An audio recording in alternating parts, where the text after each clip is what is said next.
Kasi nga po, napaka-importante po na topic po tayo kasi we are claiming to be a democracy, and democracy is founded upon elections. For how can we claim that we are a democracy if we do not have a credible election processes? So it would have been incumbent on the part of the Senate to act on our complaint. If it will not act, then pag-usapan natin na kailangan ko na siguro ng backup ng ating mga leaders. Konsultahin ko si Acting Chairman Alcusi, ating Presidente si Mayor Baste Duterte, kung anong magiging hakbang po natin. That will not be my decision, it will be the decision of the membership and especially the leadership of PDP Laban. At siguro, kukonsultahin na rin natin ng taong bayan dyan because they are the ones who are in effect disenfranchised, no? With the result of the 2025 election, sakaling mali pala ang pagbilang ng mga boto na nangyari sa election, Attorney Torion. Yes, Chairperson Astra, imagine yung 17 million overvotes. Hindi naman siguro ko maniniwala na merong bobo na 17 million ng Pilipinas, no? Na hindi marunong magboto pa sa senador. 17 million, that's awesome, unbelievable, no? So kung tayo minamahal natin yung ating Republika ng Pilipinas, dapat ipursige natin ito. Tulungan nyo kami na katukin ang mga puso ng ating mga senador at pag-usapan natin ito, imbestigahan natin ito. Hindi po ako maniniwala na ang Pilipinas ay merong 17 million na bobo na mga botante na hindi nila alam kung paano magboto. Mag-fill up ka lang naman dun sa mga senador. 17 million? Oo, grabe naman yun. Tapos yung bakit iba yung binoto mo, iba yung lumabas doon sa resibo ng iyong boto. Dapat pag-usapan yun. Yung online voting naman, bakit nagkaganon na wala namang batas na nagsasaad na kailangan may online voting? Bakit yung proseso natin na iba yung magtanggap, on the eve of the elections, ibang version na ang ginamit? Pupwede ba yun? Hindi naman siya pupwede yun na unilaterally ibahin ng Commission on Elections at the last minute. Lahat po ito dapat pag-usapan kasi tayo nga ay demokrasya.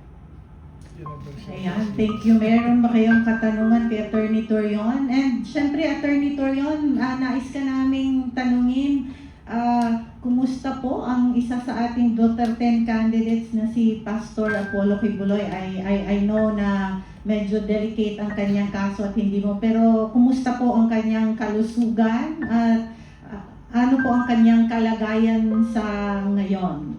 Actually, kaya nga nagmamadali ako, no? After this, I will really have to go kasi hearing po ng kanyang kaso ngayong 1:30, no? Sa Pasig. Si Pastor Apollo Kibuloy po, kung naalala ninyo, is the first recipient of the brunt of political harassment, no?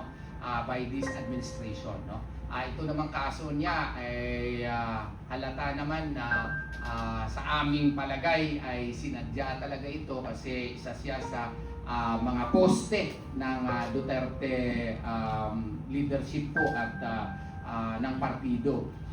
Kaya nga po amin pong hinihiling na sana magiging patas lamang tayo. As to his condition, ilang beses na po siya nadala sa ospital kasi naaawa talaga ako doon sa kondisyon ng Pasig City Jail. No? Napakainit. Ang mga preso po doon pag mga 10 o'clock na, bumibili sila ng yelo dahil sa kainit. Pag mga 12 o'clock, grabe kainit. Maski hanggang 3 o'clock, grabe kainit. Bumibili sila ng yelo para lang sila ma-freshen up. No? Ganyan po katindi. Kaya nga si Pastor Apollo Kibuloy balik sa ospital. Ngayon po, medyo nakaka-recover and I hope and pray that we will pray for his good health. Kasi may edad na po si Pastor Apollo Kibuloy. Siya lang po ang may edad na inakusahan na ng rape. Imbis na rape, na-dismiss yung rape, ngayon qualified human trafficking. Imbis na isa, naging 4. Dalawang qualified human trafficking, may dalawa pang other sexual abuse and other forms of abuse. Yun pong nagiging kaso niya, no? The trial is continuing and we hope and pray. Gusto pa yung first letter namin eh. And pumunta din kami sa opisina ni Senator Panfilo Lacson in his capacity as the chairperson of the Blue Ribbon Committee, no? Na-receive naman at ang nagalak lang kami kasi na-entertain kami sa opisina ni Senator Robin Hood Padilla, no? At saka nakausap din namin si Senator Bongo at nagpakita po sila ng suporta doon sa aming request po, no, ng PDP Laban na pagbigyan at pagtuunan ng atensyon at aksyonan na yung aming request for a Senate investigation. And by the way, pinaalam pala ni Senator Robin Padilla sa akin, no, na bibisita daw siya doon sa aming PDP leader na pinatay po sa Davao del Sur, si Kapitan Oscar Dudong Bukol.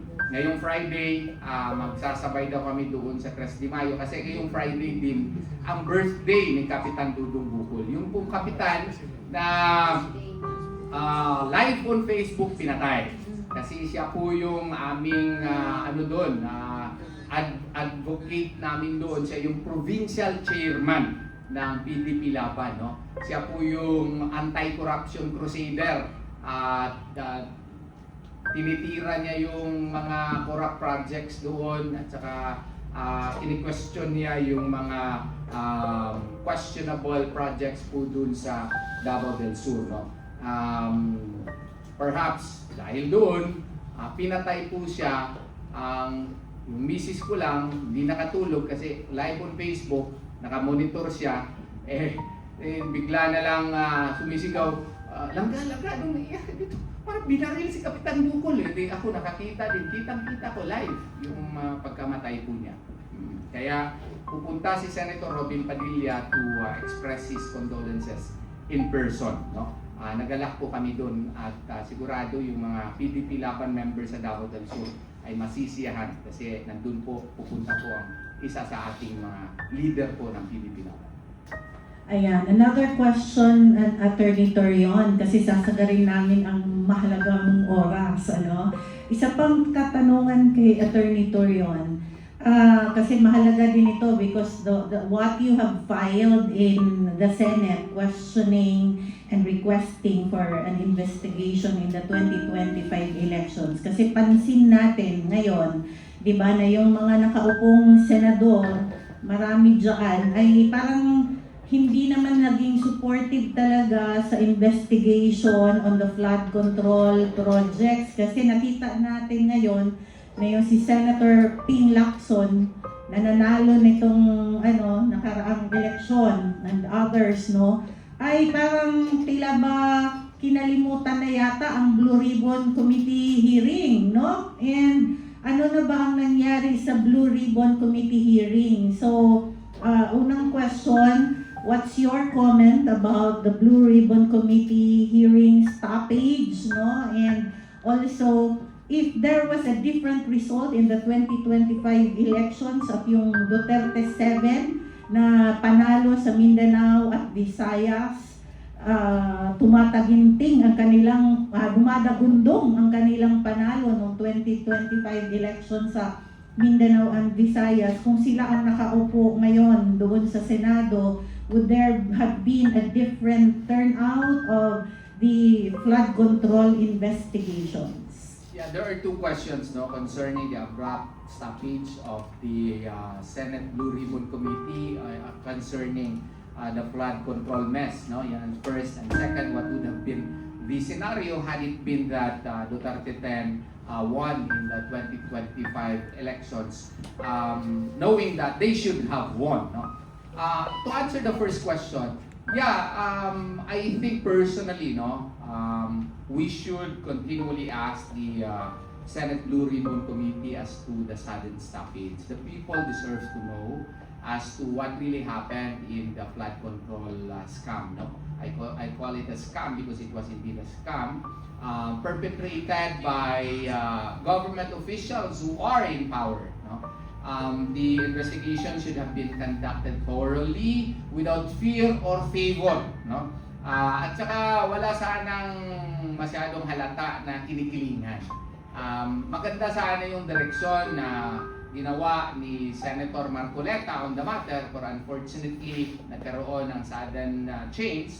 So kaya nga sana ipagpatuloy po itong investigasyon na patas, na maski sino po sanang tatamaan, maski siguro ang presidente ang matatamaan, ay ipapatuloy ito kasi maski meron pong presidential immunity siya while he is in power, the necessary facts should have been secured already by the present dispensation, so that if there is a requirement later on to file appropriate cases, the necessary evidences would have been secured already. Instead, pinapatuloy itong ICI na alam naman natin na illegal ito.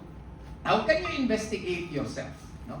You are creating an office via executive order whose task is to investigate not only executive officers but likewise officers from other branches of government, such as but not limited to congressional elected officials and senators.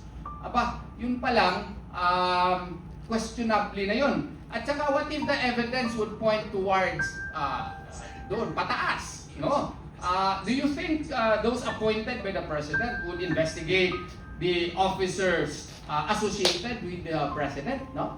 And his power alone to disregard whatever results of the ICI investigation necessarily questions not only the creation of the ICI, including the credibility of the creation and the believability of the findings of the ICI. Kaya nga, supposedly, doon na talaga sana ito sa ombudsman kaagad. Meron na namang isang question. Yung appointment naman ng ombudsman na saalang pa ngayon na yun nga, meron nga siyang question doon sa kanyang appointment, no?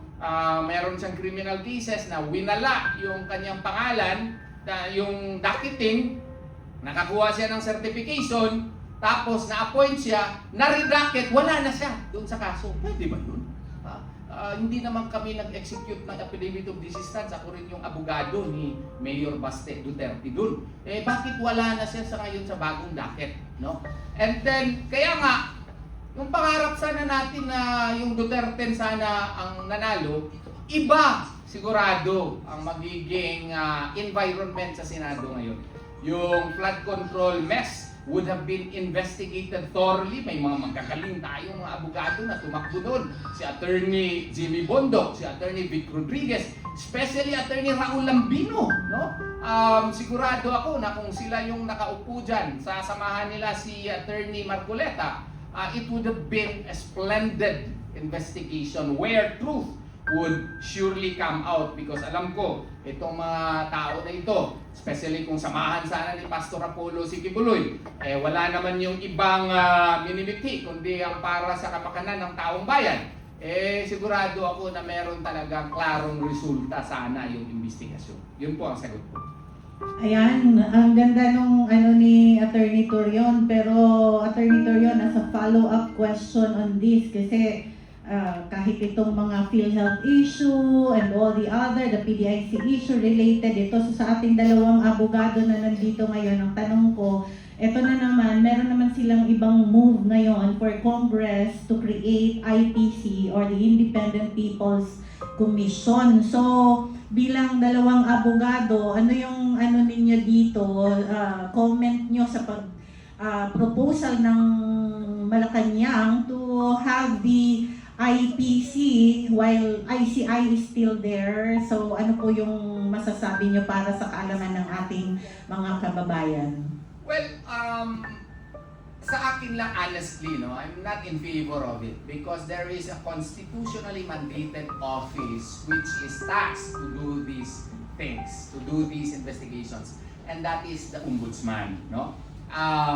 If you will read Article 11 of the 1987 Constitution, specifically accountability of public officers, the subsequent the sections thereof mandate the creation of the Ombudsman, which is now existing and supposedly performing its functions in accordance with law to act on any complaints filed in whatever form on any acts or omissions on the part of public officers. Ang maganda sana dito, we can probably strengthen the office of the Ombudsman by providing perhaps more budget and choosing the best officer who is indeed a man of independence, no? Na wala pong kinikilingan sa politika, yun sana ang pinakamaganda doon. Yun po, personal opinion ko po yun, pwede po akong magkamali. Baka sabihin naman ni Ombudsman Remulla, pinipersonal ko siya, hindi po pinipersonal. Fact lang po na dati po siyang politiko, na doon siya sa Cavite, meron silang political stronghold doon. Medyo pangit lang po talaga tingnan na yung politiko ay magiging investigador ng kapwa politiko. At identified pa siya sa present administration.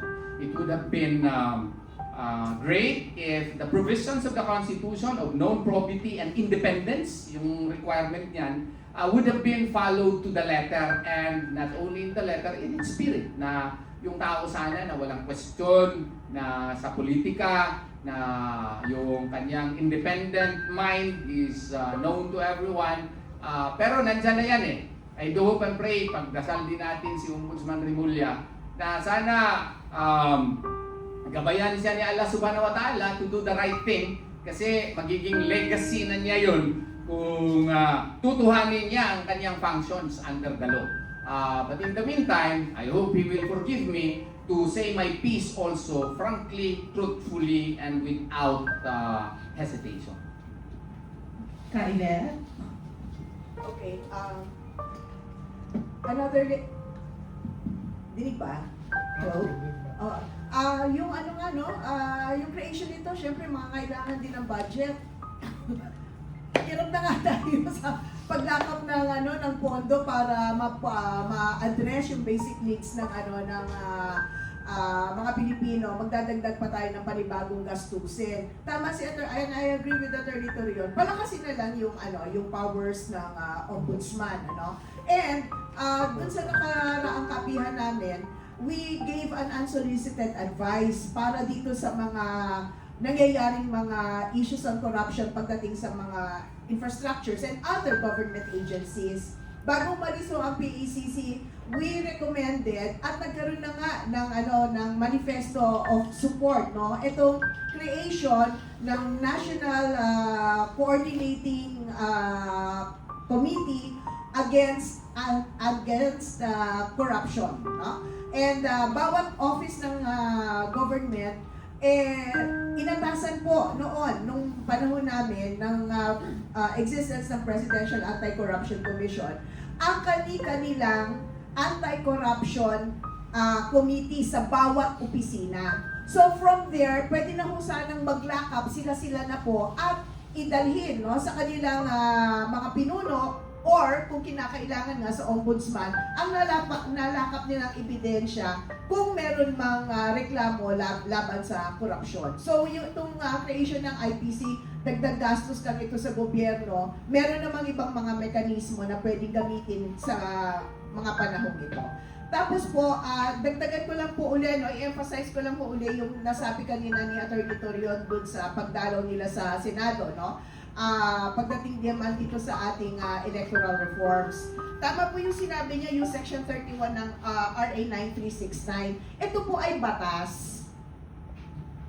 Batas po siya, umiiral po siya. Kinakailangan pinatupad dito nung COMELEC nitong nakaraang 2025.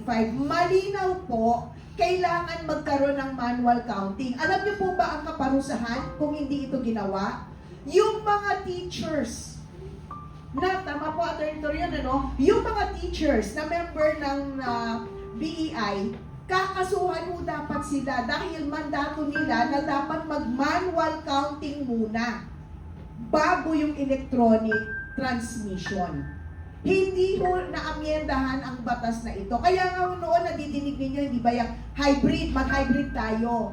Actually, yung hybrid na yan na sinasabi mag-manual counting bago mag-electronic transmission, meron kasi yung basihan. Yung sinasabi ni Attorney Torion na Section 31 ng 9361.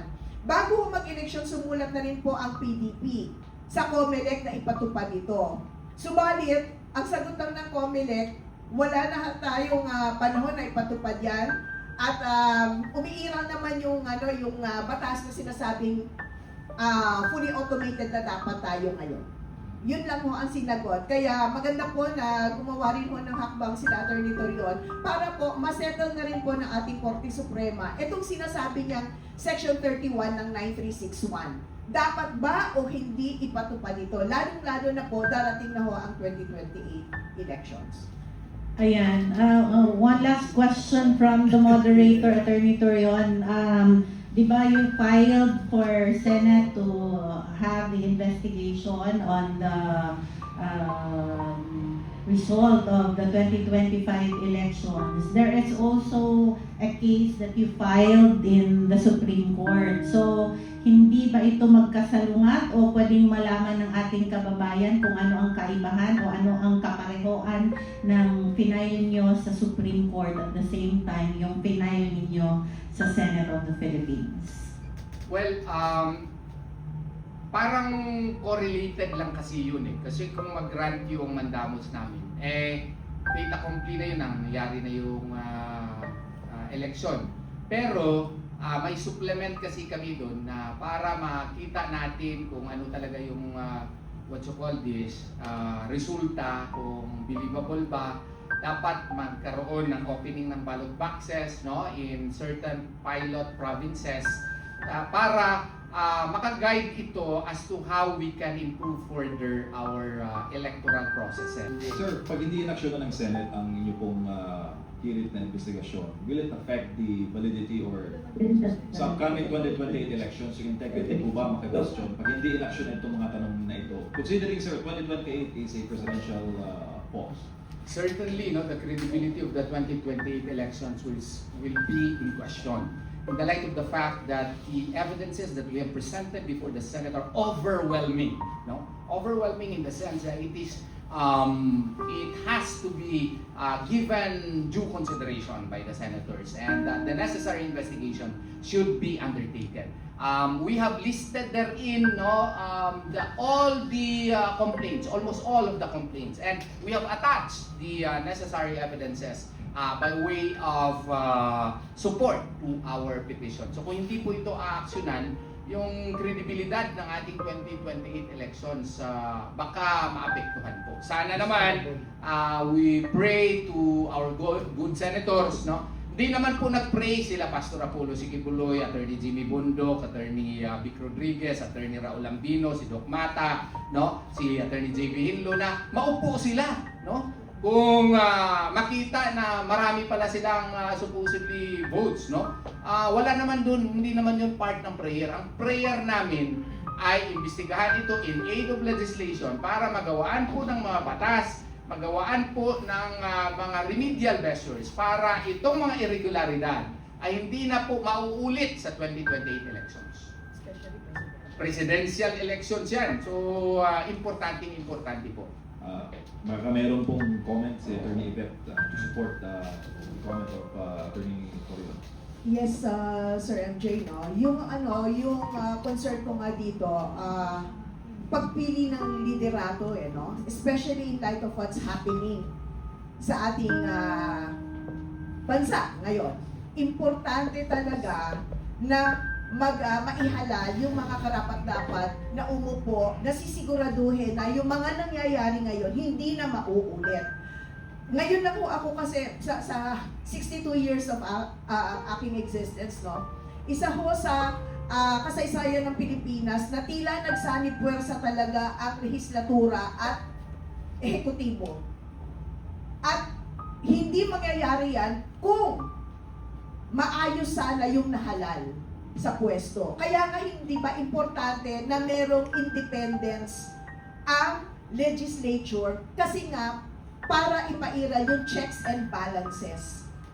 Ano ba nangyayari ngayon? Kaya ngayon pa lang, hanggat maaga pa, maayos ang ating sistema ng paghahalal at mag-uumpisa yan sa isang credible na sistema na paiiralin sa 2028. Kaya hanggat maaga, kailangan ma-address po ito. Thank you, ma'am. Thank you, sir.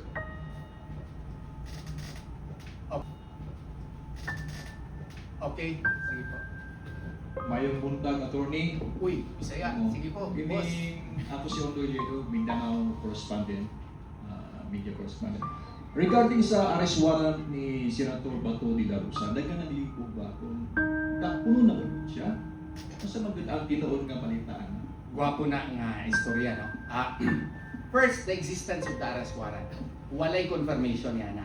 Gani, questionably pa na because yung issue on jurisdiction is pending before the appeals chamber. So therefore, for ICC, again, jurisdiction is still under question. Why would the ICC issue warrants of arrest as to other personalities involved in the Philippine situation? Pero, granting for the sake of argument nga naa na, kaya of course, bisan pag mo question ka, paano mo issue sila warrant nga na meron pa mang question on jurisdiction. Pero what if totoo? Yung ang kasi ombudsman ang nagsasabi na may kopya na siya.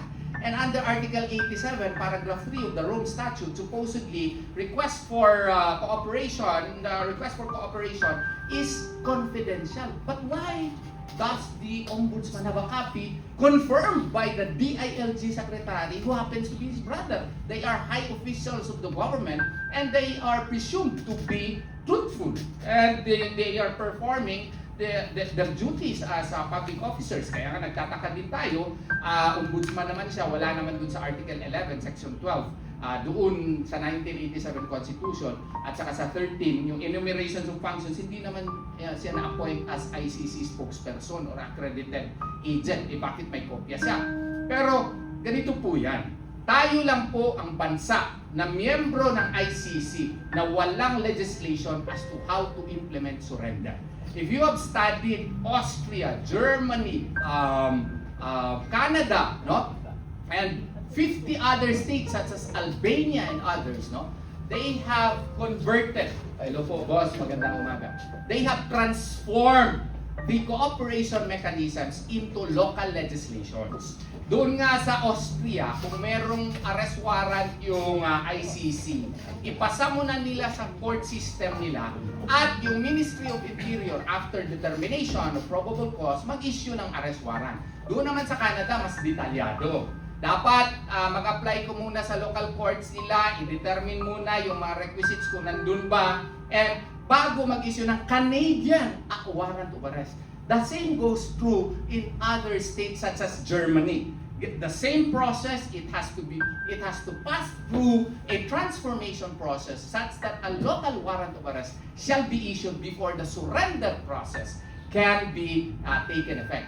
Tayo lang ang bansa na willing na maski wala tayong batas, wala tayong IRR man lang on surrender under Section 17. Wala pa natin inamend yung ating konstitusyon. Bakit kailangan ng constitutional amendment sa pagkakaalam ko? If you read Article 3, Paragraph 2, the 1987 Constitution, warrants of arrest, the probable cause thereof, shall be determined personally by a Philippine judge. Kung i-allow mo yung ICC warrant dito, hindi yan Philippine judge. That contradicts our 1987 Constitution. So therefore, that even requires a constitutional amendment, right? Liberty on abode. The liberty of abode cannot be impaired with unless there is a court order to that effect. Now, kung ang court order na ginagamit po dito, yung national security, ay ang mag-determine po Philippine judge din. Kailangan din yan i-amend. Kasi ito, hindi naman Philippine judge ang nag-issue niyan. So, sa tingin ko po, ay dapat ito pag-aralan ng gusto ng ating government. Kasi we are talking here of a Filipino citizen whose rights are enshrined under the 1987 Constitution. There is the principle of legality. What is the principle of legality? The principle of legality states that if you interfere with a person's rights, especially constitutional sacrosanct rights, the procedure as to how to protect his rights must be clearly determined, specified under the law. Dito, wala tayong proseso. Even Article 59, sabi ng isang matalino daw na abogado ng kabila, ay hindi na daw tayo pwede makapag-invoke daw ng provisions of the Rome Statute. With due respect to him, yung warrant of arrest na sinasabi niya was issued pursuant to the Rome Statute under Article 127 kasi ini-insist nila na meron pang jurisdiction. Eh kung in-issue yun pursuant to the Rome Statute, hindi kami maka-invoke ng Rome Statute by way of defense. Ang defense nga namin mainly is wala na tayong jurisdiction kasi wala na tayo yung matter under consideration under Article 127 para ma-trigger yung residual jurisdiction is that yung investigation should have been acted by the pre-trial chamber within the 1-year period between 2018 to 2019. Hindi nila ginawa yun eh. 2021 na nila ginawa yun. Nag-request sila ng authorization sa pre-trial chamber March 2021. It was acted upon, approved on September of 2021. Anong ibig sabihin nun? Delayed na sila. Hindi naman po pwede eternal yung jurisdiction ng ICC dito na kesyo November 2011 up to March 2019. Meron silang jurisdiction dito at ngayon ka lang magpa-file, hindi po pwede yun. Dapat within the 1-year period, lahat ng mga issues doon, final nila kasi beyond that, local jurisdiction na. Why?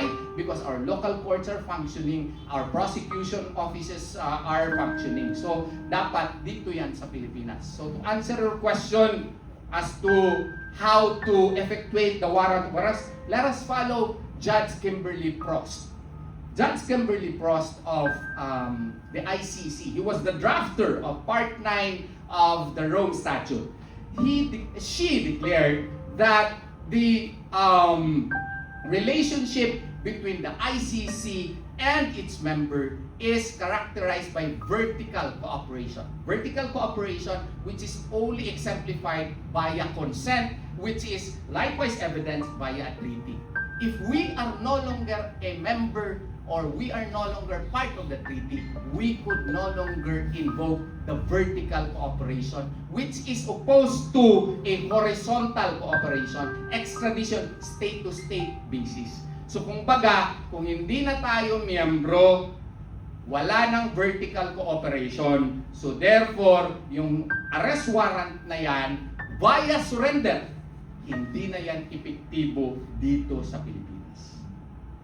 Ayan, so we are very hopeful for the following actions na tungkol kay Senator Bato, and we are very hopeful with the actions also of our Supreme Court and our government.